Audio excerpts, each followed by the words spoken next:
দেখুন বন্ধুরা, রাজ্য সরকার কিন্তু আবারও বাংলা বাড়ি প্রকল্পের আবাস যোজনার দ্বিতীয় কিস্তির টাকা দেওয়া কিন্তু কাজ ইতিমধ্যে শুরু করে দিয়েছে। হ্যাঁ, ডিসেম্বর মাসে কিন্তু বাংলা বাড়ি আবাস যোজনার দ্বিতীয় কিস্তির টাকা পাবেন এবং প্রথম কিস্তির কিন্তু টাকা পাবেন। সেই জন্য কিন্তু প্রত্যেক যোগ্য উপভোক্তাদের মোবাইলে রেজিস্টার যে মোবাইল নাম্বারটি রয়েছে সেই মোবাইল নাম্বারে কিন্তু এসএমএস পাঠানো কিন্তু শুরু করে দিয়েছে। undertoken.wb.gov.in এই একটি লিঙ্ক, এই লিঙ্কই কিন্তু প্রত্যেক যোগ্য উপভোক্তাদের মোবাইল নাম্বারে কিন্তু পাঠানো হচ্ছে সেলফ ডিক্লারেশন মডেল, যেটা আপনাদেরকে সেলফ ডিক্লারেশন ফর্ম সাবমিট করতে হবে ওটিপি ভেরিফিকেশনের মাধ্যমে। তারপরে কিন্তু আপনারা বাংলা বাড়ি প্রকল্পের আবাস যোজনার দ্বিতীয় কিস্তির টাকা অথবা প্রথম কিস্তির টাকা কিন্তু পাবেন। যে বাংলা বাড়ি প্রকল্পের টাকা কবে দেওয়া হবে দ্বিতীয় কিস্তি, তো রাজ্য সরকার আবারও দিচ্ছে বাংলা বাড়ি প্রকল্পের আওতায় পাকা বাড়ি বানানোর 1,20,000 টাকা, যার প্রথম কিস্তি 60,000 টাকা উপভোক্তাদের ব্যাংক অ্যাকাউন্টে আসতে চলেছে ডিসেম্বর মাসে। তো যারা প্রথম কিস্তির টাকা পাননি তারা কিন্তু প্রথম কিস্তির টাকা পাবেন, এবং যারা দ্বিতীয় কিস্তির টাকার জন্য অপেক্ষা করছেন তারা কিন্তু দ্বিতীয় কিস্তির টাকা পেয়ে যাবেন। আপনার ব্যাংক অ্যাকাউন্টে ডিসেম্বর মাসে বাংলা বাড়ির প্রকল্পের টাকা ঢুকবে কিনা এখন সহজেই অনলাইনে কিন্তু চেক করে নিতে পারবেন মোবাইল নাম্বার দিয়ে। প্রতিটি পরিবারকে টাকা পাওয়ার আগেই অবশ্যই কিন্তু আধার, ওটিপি ভেরিফিকেশন ও সেলফ ডিক্লারেশন ফর্ম কিন্তু অনলাইনে সাবমিট করতে হবে, তবেই আপনারা বাংলা বাড়ি প্রকল্পের আওতার যে টাকা সেই টাকা কিন্তু পাবেন। তো বাংলা বাড়ি প্রকল্পের মাধ্যমে প্রথম ধাপের 12 লক্ষ পরিবারকে পাকা বাড়ি বানানোর জন্য পশ্চিমবঙ্গ সরকার সরাসরি ব্যাংক অ্যাকাউন্টে দুটি ধাপে কিন্তু সেই 60,000 টাকা করে কিন্তু মোট 1,20,000 টাকা পাঠিয়ে দিচ্ছেন। তো এবার আরও প্রায় 16 লক্ষ উপভোক্তা পরিবার কিন্তু এখানে বাংলা বাড়ি প্রকল্পের আওতায় সেই টাকা পেতে চলেছে রাজ্য সরকারের তরফ থেকে এই ডিসেম্বর মাসেই 1,20,000 টাকা। তো এই 1,20,000 টাকা কারা কারা পাবেন বা কবে থেকে এই টাকা পাবেন বা কি কাজটি করলে এই টাকা পাবেন, তো ইতিমধ্যে টাকা পাঠানোর আগে সমস্ত যাচাই পর্ব শেষ করে দিয়েছে রাজ্য সরকার। তো এখন প্রতিটি উপভোক্তা রেজিস্টার্ড মোবাইল নাম্বারে কিন্তু একটি করে এসএমএস পাঠানো হচ্ছে, এবং সেই এসএমএস এ কিন্তু একটি করে লিঙ্ক থাকছে।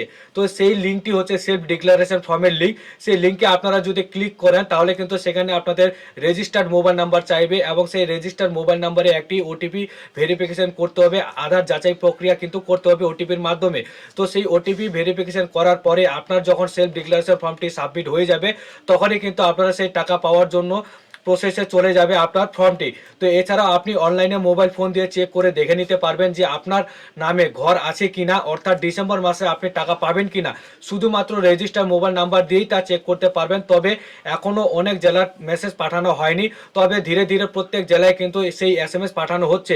তো beneficiary phone not found or SMS not send এরকম লেখা চলে আসবে।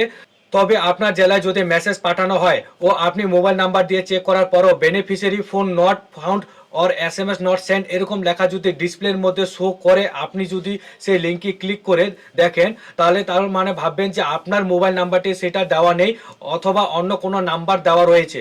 তো এর জন্য অবশ্যই আপনাকে নিকটবর্তী বিডিও অফিসে কিংবা সরাসরি মুখ্যমন্ত্রী হেল্পলাইন নাম্বারে কল করে অভিযোগ জানাতে পারেন যে আপনি পাকা বাড়ির জন্য আবেদন করেছিলেন এবং আপনার লিস্টে কিন্তু নাম রয়েছে, এবং সেই লিস্টে নাম থাকার সত্ত্বেও আপনার মোবাইলে কোনো রকম এসএমএস আসেনি, যার কারণে আপনি সেলফ ডিক্লারেশন বা সেই ফর্মটি আপনারা সাবমিট করতে পারছেন না। তাহলে তারা কিন্তু একটা সাজেশন বলে দিবে যে আপনাদেরকে পরবর্তী স্টেপ কি করতে হতে পারে যে আপনি পাকা বাড়ি পাওয়ার যোগ্য। তো দেখুন, আপনার কাছে যখন রেজিস্টার্ড মোবাইল নাম্বারে একটি এসএমএস চলে যাবে, সেই এসএমএস এ একটি লিঙ্ক যখন থাকবে, সেই লিঙ্কে যখন আপনারা ক্লিক করবেন undertoken.wb.gov.in এই লিঙ্ক কিন্তু থাকবে। তো এখানে এরকম একটি ইন্টারফেস চলে আসবে। যখন আপনি মোবাইল নাম্বারটি দিবেন, যে কোনো একটি মোবাইল নাম্বারটি দিবেন, তো এখানে মোবাইল নাম্বারটি দেওয়ার পর দেখবেন যে আপনি এখানে গেট ওটিপিতে যখন ক্লিক করবেন তখন এমন ধরনের কিন্তু একটি অপশন চলে আসবে যে beneficiary phone not found for to SMS send. তো এরকম যদি অপশন থাকে তাহলে ভেবে নেবেন যে আপনার মোবাইল নাম্বারটি সেই আবেদনপত্রতে দেওয়া নেই বা রেজিস্টার্ড করা নেই, তো অথবা অন্য কোনো নাম্বার দেওয়া রয়েছে যেটা আপনার নাম্বার মনে নেই।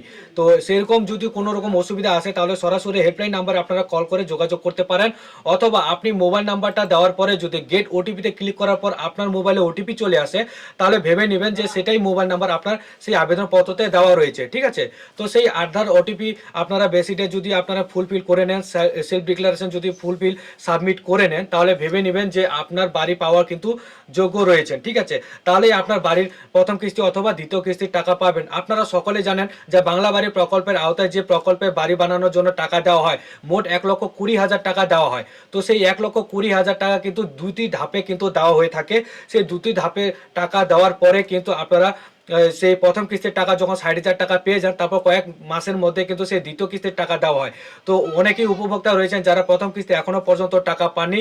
টোটাল এবার 12 লক্ষেরও বেশি উপভোক্তাদের কিন্তু এই ডিসেম্বর মাসে বাংলা বাড়ি প্রকল্পের প্রথম কিস্তির টাকা দেওয়া হবে এবং অনেককে দ্বিতীয় কিস্তির টাকা দেওয়া হবে। তো এই ছিল আজকের আপডেট। ভিডিওটি ভালো লাগলে অবশ্যই লাইক করবেন, ভিডিওটি শেয়ার করবেন, কমেন্টে আপনাদের মতামত জানাবেন এবং ফেসবুক থেকে ভিডিওটি দেখে থাকলে ফেসবুক পেজটিকে ফলো করবেন, ইউটিউব থেকে দেখে থাকলে ইউটিউব চ্যানেলটিকে সাবস্ক্রাইব করে পাশে থাকবেন।